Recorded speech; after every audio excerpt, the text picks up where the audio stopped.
Hydra की जानिब से गैर मजाज तामीरात के खिलाफ कार्रवाई का सिलसिला जारी है। चुनाचे बेगमपेट पुलिस स्टेशन के हुदूद में हाइड्रा की टीम ने बेगमपेट TTI के करीब नाले से मुल्हका पैटनी कॉम्प्लेक्स में गैर कानूनी तजावुजात को हटा दिया। इस काम के दौरान 2 दरख्तों को खतरे में पाया गया। मुतालिका हुकाम से जरूरी इजाजत हासिल करने के बाद इन दोनों दरख्तों को वेटा फाउंडेशन की मदद से कामयाबी के साथ दूसरी जगह मुंतकिल कर दिया गया।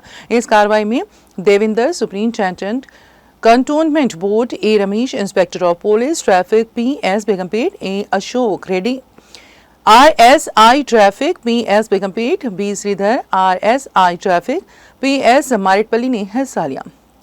लगाए गए दरख्तों की नशोनुमा की निगरानी की जा रही है। ये पायदार शहरी जिंदगी और सब्ज तहफ़्फ़ुज़ के तहत हमारी पेशा वाराना वाबस्तगी की अक्कासी करेगा, जिसका मकसद नए माहौल में सेहतमंद जिंदगी को यकीनी बनाना है।